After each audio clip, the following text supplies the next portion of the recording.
Roxo Media House. The Texas drought ends in one day at the Morris practice fields. For practice number 18, the Frogs move indoors in Fort Worth. This is Frogs Today Daily. Frog Fall Camp 2022 presented by Dave's Hot Chicken. And here's your host, the voice of the Frogs, Brian Estridge. Welcome into another edition of Frogs Today Daily presented by our friends at Dave's Hot Chicken. As you can see behind me, of course, the rain continues here in Fort Worth, and that's a good thing. We're not faulting that at all. The Frogs, fortunately, have the Sandball indoor practice facility. Made use of it today where things got a little competitive inside, we're being told. As a matter of fact, we're going to go live to the interview room here in just a second when SONNY Dykes makes his way in to talk to the media. Coming up a little bit later on, Anthony Crespino, who's the Associate Athletic Director for Football, Chief of Staff here on Coach Dykes' staff. He's going to join us. We'll talk about the official end now of fall camp for the Horned Frogs. They'll have the first day of classes today, take the day off tomorrow, will the players, and then back at it again on Wednesday. Coach David Beaudin is going to focus on that transition now from camp to the Colorado opener. And then, of course, we'll react to what Coach Dykes has to say. Jeff Wilson is on that story. Let's start, though, yes, Coach Dykes making his way to the podium as we speak. Here's Coach SONNY Dykes in the interview room here today. You know what? Had one of our better practices, I thought, at fall camp. Went inside. Anytime you go inside, it's our first time to go in the indoor. I think when you do that, you have – your focus is good. It's a confined space. It always feels like the focus and intensity is really good. So I thought today was one of our better practices, very, very competitive, physical practice. I thought we looked fast, and I thought that was encouraging to see on the last day, really a fall camp for us. Guys playing at that level and with that kind of speed and intensity. So it was good. It's competitive. It was a little chippy, at times, which I think is good. I think our guys are tired of banging on each other. So really, overall, I thought it was one of our better days. Yeah. So tomorrow, tomorrow's an off day for us, and so we'll sit down as a coaching staff, put a mock depth chart together, and like we've said, typically my guess is we're going to play, 60 players in the first game. I just think that's kind of the way that we're going to do a lot of different positions, and so you're going to see some position by committee in some places, which is good. I think it shows that we have some depth and some guys that are good enough to win with, and so we'll sit down and do that. Like I said, our depth charts flowing, and so I would imagine and very much fluid, I guess is the word, and so we'll be deciding probably on Thursday who will actually play the first couple of snaps, but then there'll be guys rotating in and out of there, significantly through the course of the game and hopefully through the course of the season. It's going to be some guys that are, that are pretty good players that are getting ready to have to go be on scout teams, when we start to divide this up, and that's what you want. You want to have really good players on the scout team to challenge those guys, and it's like anything else, and you make adjustments, and it's like I told them sometimes as coaches, we make mistakes on who gets put on scout team and who stays and gets reps with the offense or defense. And those things, again, are always fluid. They're moving. If all of a sudden you have a hard time blocking some guy, then, he moves from scout team to a guy that's available to play. And so all those kind of things will sort themselves out here over the next couple of days. And I'm excited, though, because I think we have a lot of good players in our program. I think that's going to provide us with an opportunity to have some really good scout teams, and the competition is going to make everybody better. And that's what you want. You want to be blocking guys that are, that are really good players, and tackling guys that are really good players, and trying to get open against good players, and trying to catch the ball against good DBs and all the stuff that you have to do. So, our talent level I think is pretty good, and I feel like we're where we want to be. Trade back, I think when you just look at the group, we're starting to get a lot of those guys back. I think Kendra will be back. My guess is Wednesday. Bud, I think he'll be back Wednesday or end of the week. I think it's like anything else. We're starting to get healed up. Jamoy, I think, will be back Wednesday. You just start looking at that group, and I think all those guys that have been starters and have logged significant playing time in the past should be available and ready to go. Yeah, I mean, a little bit. I mean, I think we haven't installed game plans yet. I think you always have to be careful not to install that game plan too early. I think it has a tendency, if you do it, to get stale, and so we'll actually start doing a game plan stuff when we come back on Wednesday, and continue through the course of the week, and mix in a couple of days off to make sure we're rested. I think it's like anything else. Probably the speed of our team, or the strength of our team is our speed. And so we want to make sure that our guys can play really fast on Friday, and and I think that we're going to need to back off a little bit and get their legs back fresh and get them feeling good. Tomorrow will be the first true day off where, the only thing required tomorrow is meals and class attendance, and that'll get them away from football for a little period of time. First day of school is today, and so this will give them a chance to kind of refresh a little bit mentally and hopefully show up on Wednesday and have a great day's work. The biggest thing is the way that they play. I mean, they play a physical style of football. Defensively, I'm impressed with their front. The guys, really, really play hard, get after it. Offensively, they've got a lot of different faces, and so it's going to be some unknowns, there from just a personnel standpoint. They had a pretty significant amount of turnovers, transfers, and newcomers and that kind of thing. Like most teams in college football these days, it's hard to know exactly what you're going to get in game 1 or 2 just because there's so much movement and so many new faces. They're very good at returns on special teams, kick and punt return, both top 10. They have some really dynamic returners. We're going to certainly need to play well on teams. So I think it's going to be, we'll dive in a little bit more today, tomorrow, and start getting some game plan stuff finalized. It always comes down for us to making sure that we're putting our players in the best situation that we can in order to be successful, and what do we like, and how can we showcase our talent and the best talents we have and create good matchups and all those type of things. So that stuff will start happening really right after lunch, and we'll start diving into that thing and go from there. Yeah, I definitely today I thought, really the last 2 days, I think we've seen it kind of ratchet up a little bit. I think that camp is, kind of in the rearview mirror now, and I think that our players are excited about the progress that we made, and we feel like the train is on the tracks and we're pushing it in the right direction. And it's like anything else, we got to push it up a hill, and we just got to keep working. And but I think everybody in our organization right now feels pretty good about where we are. But these next 10 days are going to be very, very important, and really determine how well we play. And as we said over and over and over again, there's always a fine line between being too physical and getting banged up, and not physical enough and not playing physical in the game, and not getting enough work done, but also not being fresh. And so we're trying to balance all those things and make adjustments and make decisions based on the data that we have, and just getting to know our players. And so we'll sit down like anything else. We've got a pretty good schedule that we think that we'll execute again over the next 10 days, but we'll make adjustments. And again, the idea, and just talk to our players about this, is just getting them to the very best position we can get them to, a week from Friday. And so how we get there, there'll be a lot of decisions made along the way, but that's the ultimate goal, is to go out there and play as well as we can play a week from Friday. I think we're kind of headed to an idea, and I think the one thing that we probably have a pretty good idea of is that all of them are going to play. I think we'll get to the first game, and I think all 3 quarterbacks will play at some point, and so we'll kind of see how what ends up happening and how it goes, but my guess is that's what's going to end up happening.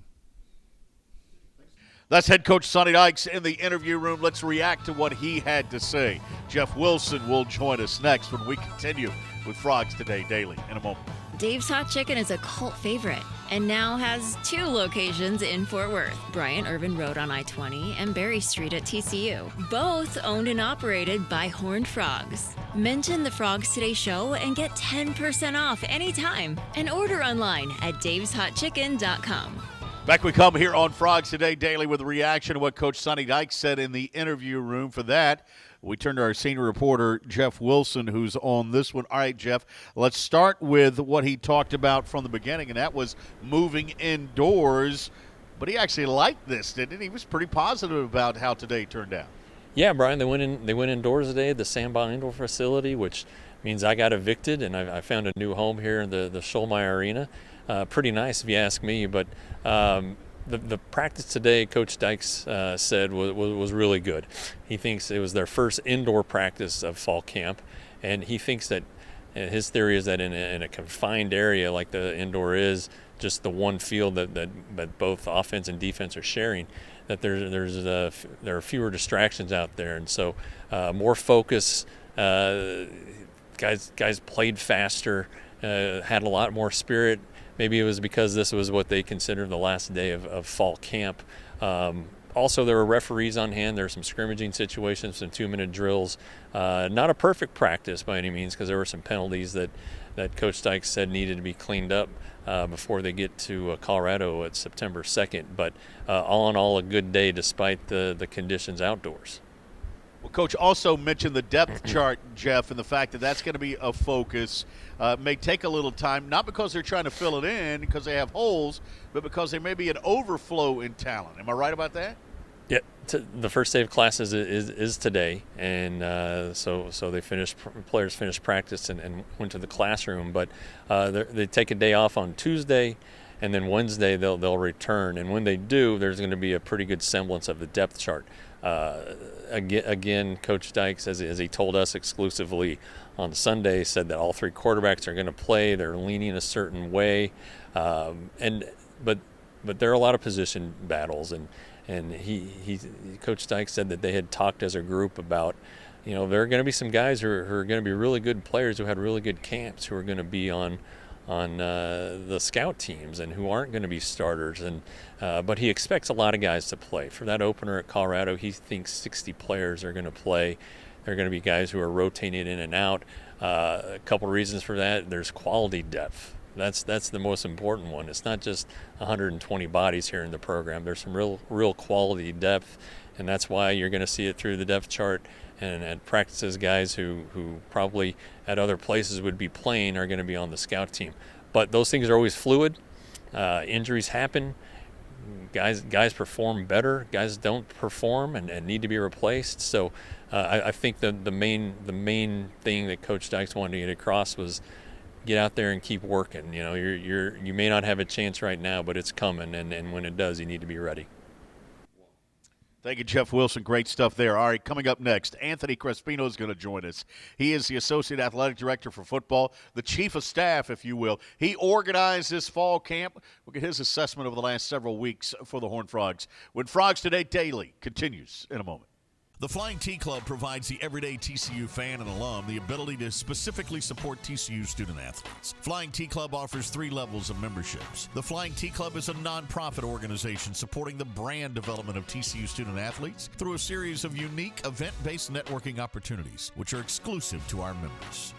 These events provide a great social engagement tool for our members and student athletes alike. Follow them on Instagram at Flying T Club or online at flyingtclub.com. Welcome back into Frogs Today Daily, presented by our friends at Dave's Hot Chicken. No, it's not night. It is just the way the day is. Anthony Crespino joins us right now, the Associate Athletic Director for football, Chief of Staff, a lot of hats that you wear here at TCU. Today was, I guess, as Coach said, the official end to fall camp. Now the focus turns, kind of fitting, fall camp ends on a day like this, huh? Yeah, no, I mean, it was great to, just change the scenery today, go inside, get in the indoor. We've got the new turf in there, so it was great to go in there. And it kind of, propels us into what next week looks like as we start going inside a little bit more. Obviously with the weather, didn't have a choice, but it was good to get inside. Kind of feel like it's a little more competitive when you go in there. It's a little louder, so it was good to get in there and good practice and just keep working towards Colorado. Give us some assessment from your perspective, and you have to look at it from a macro picture of how camp went. And I'm not talking about how players did, but working at this plant, this physical plant, how did it work out for you this year? Yeah, I mean, the transition coming over here, it's been great. We have, resource-wise, we've got everything we need. It's nice that everything logistically is, in this small area in the back and it's contained. And, all of our support staff. We have an incredible support staff. I'm lucky to be able to work with all of them every day. And, we just kind of worked through camp and didn't have any issues, knock on wood, and it was a good camp. Everything worked the way it was supposed to. Thought the schedule was great, and there's some things we'll tweak for the future, but it was a really good camp. Coach bragged on it, and I love it when a coach does this. He bragged on the fields themselves the other day, talking about how good they are. Yeah, those practice fields are probably the best in the country, just in terms of drainage and the footing. And, our grounds crew and Andrew, those guys do an unbelievable job, and we're really lucky to have them. Yeah. All right, so now the focus kind of turns to Colorado. Things start to tighten up a little bit, as you said, as far as, hey, you're going to be in the indoor. There's a real focus at this point. What changes for you? Does anything change?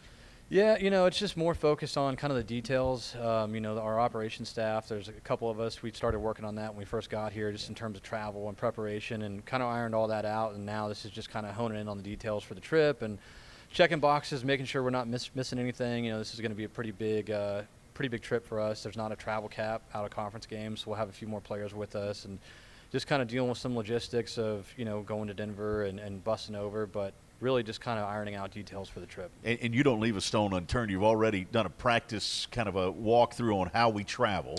Yeah, and then you got another thing coming up Friday night where how do we play a night game? So you try to touch it all, don't you? Yeah, Coach Dykes does an unbelievable job of just kind of going through and methodically just checking off things that, it's easier to get ahead of issues and perceive those things than it is to try to react to them. So just getting our guys used to, look, we're a new staff, we're new to them, they're new to us. Coach Dykes has kind of done his thing for the last 4 years the way that, we do them, but we always kind of remind ourselves of, like, everything is a first for them. The first practice, the first game, the first walkthrough, all that stuff. So just making them feel comfortable. We took them to the hotel and kind of went through our process at the hotel just so they knew what that would be like, and we want them to be relaxed, and we want them to, know, hey, what's for dinner and what are we serving? Because there are some things that are different that we're doing. And so you just want to kind of get that awkwardness and the, being uncomfortable out so that when we do to get to Colorado, we're not dealing with something they haven't experienced before. You have to feel good about the attitude of this team and how they've embraced the new staff and the newness, if you will. Yeah, look, these guys have they've bought in from the day that we've got here. And there's always a little bit of growing pains of stuff, but every day these guys have done everything we've asked them to do. And Coach Kaz and our strength staff and our coaching staff and Coach Dykes have really, just worked on a relationship piece of that and getting those guys to believe in what we're doing and us, vice versa. And I think you can kind of see it galvanizing during camp. I think the team's really close right now. And just from the guys speaking in team meetings every night during camp, I think that's been one of the main things each guy's talked about is just how close they feel together as a team. So I think that's a good thing. It's going to help when, inevitably you're going to have some adversity. Things are going to hit the fan at some point, and that's going to be able to hold the guys together, which will be good. Anthony, give us an assessment, if you could. You've been around the block already. Penn State, Western Michigan, Texas State, SMU, Northwestern. What did I leave out? Did I leave out somewhere? I think that's all. Okay. But give us some assessment of how this place has stacked up. Walking in first time, maybe not knowing what you're in for. Give us some sense about how prepared this place is for winning football. Yeah, I think the biggest thing just right off the bat was you can tell that there's been an unbelievable commitment to athletics and specifically to football. The stadium, that's one of the best stadiums in the country in my opinion, especially the places that I've been. Practice-wise, facility-wise, everything we have, we need. We're working on the new performance center, and that's going to be a huge upgrade for us. And it's those are the good ones because that project gets to benefit all of athletics. Typically those just benefit football, and this one has the ability to kind of help all sports. But it's already set up for success. Coach Patterson did an unbelievable job for a long time, just building this thing into a juggernaut.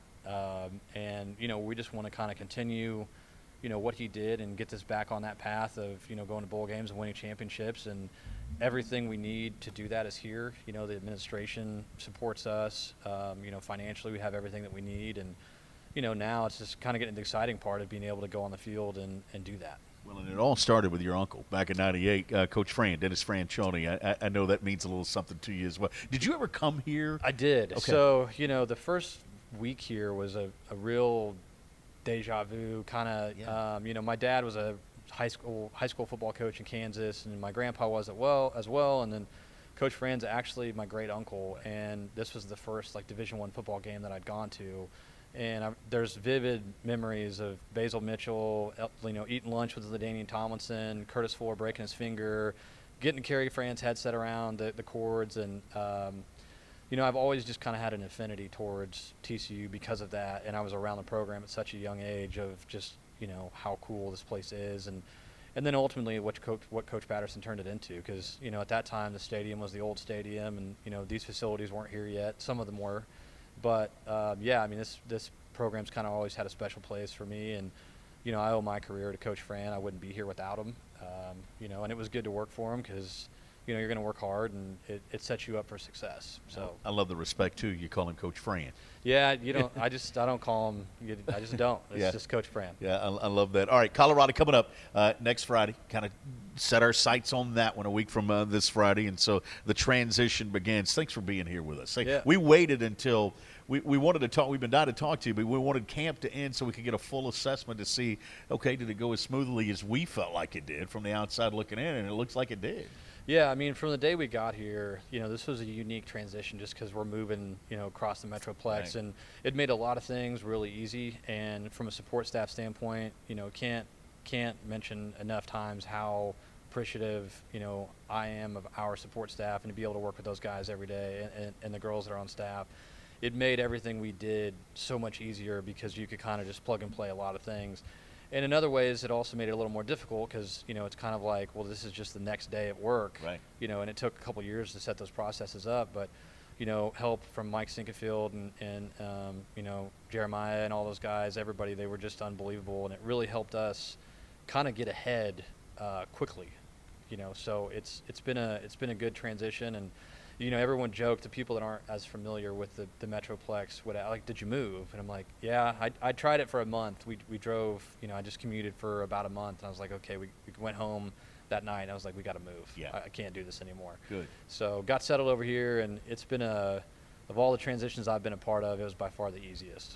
Well, you look good in purple. Yeah, I appreciate it. I'm glad to be in purple. Okay, brother. Thanks for coming by. Thanks. Appreciate Anthony it. Crespino joining us here, the Chief of Staff, Associate AD for football. You'll be hearing more from him throughout the season. We got a lot more to do, including more on that transition now to focus on Colorado. We do that when Frogs Today Daily continues in a moment.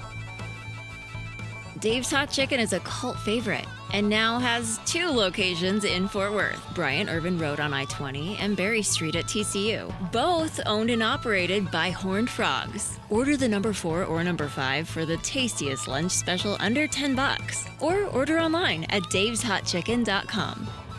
Back in we come here. Rain continues in Fort Worth. Practice number 18 in the books. Don't forget, if you remember the Flying T Club, we got that big event coming up on Wednesday night at Joe T's. That's right, the kickoff for that, the kickoff event for them. We'll have Coach Dykes out there along with some players. We'll be broadcasting live as well, so be sure and subscribe to our YouTube page. Make sure you're part of frogstoday.com as well as a subscriber, and you'll get all that insight from the Flying T Club event coming up at Joe T's on Wednesday night. Coach David Beaudin joins us right now. Let's talk about this transition that really has been top of mind. So Coach Dykes talked about it. Anthony Crespino talked about it. Jeff Wilson reacted to it. From a coach's perspective now, Coach Beaudin, what is happening with this staff as they move to a primary focus of being the Colorado game in the open? Yeah, certainly a busy time for the coaching staff right now. Today officially ends camp, and so what that means for the coaches is that they've got to take, even though it's a day off for the players tomorrow, they're going to take some time to make some really difficult decisions, whether it be the two deep, who's going to travel to Boulder, and so like Coach Dykes alluded to, you just heard. He said, look, we have to make some tough choices and tell guys that are on scout team that are really good players. He really likes the depth of the team, and that's always a tough conversation to have with those players. So they're going to, obviously they take that process very serious, and they'll hunker down and make those decisions and do what's best for the team over the next couple of days. In addition to that, you've heard a lot about situational football as you kind of transition from camp and fundamentals to game plan mode and to some situations that they may face, if not just this week, but throughout the season. And you've heard a lot about those things on the field. So whether it be the field of play, down and distance, 2-minute offense, all those things that are really important, really critical, a lot of rules and specific things in the kicking game. But in addition to that, there's a lot of prep off the field. So last Thursday night, they spent a night in the hotel just to mimic a travel day, what that would be like. This Friday, they're going to have a sort of a mock scrimmage again, but that'll be at 9 p.m. And because kickoff in Boulder is actually 9 p.m. Central Time, so just get guys used to, kind of lacing them up and kicking off at that time. So a lot of things going on in play that I think, there aren't necessarily quote-unquote football specific, and they'll start to hone in on that stuff now, in addition to all those situations that we've talked about. And you can find that on frogstoday.com. There's an article regarding situational football. So lots going on here, busy time, even though it's the end of camp. It doesn't mean that's the end of the work for this coaching staff. They'll be quite busy over the next couple of days. Good stuff there, Coach. Thank you very much. That is Coach David Beaudin talking about that transition now to the Colorado game. That's going to do it for this edition of Frogs Today Daily. What a show, huh? Coach Dykes off the top there in the interview room. Jeff Wilson reacting. Anthony Crespino, the chief of staff, visiting with us. And, of course, Coach David Beaudin. For all of those guys, a big thank you for stopping by. Tomorrow, day off. No Frogs Today Daily tomorrow. We're back with you on Wednesday. And then Wednesday night, the big event, of course, at Joe T's, the kickoff event with the Flying T Club. Look forward to seeing you all out there. For our entire crew, thanks for joining us here. It might be rainy on the outside. It's not at Dave's Hot Chicken, and that's where we're headed for lunch. Frogs Today Daily, presented by Dave's Hot Chicken, is a production of Roxo Media House.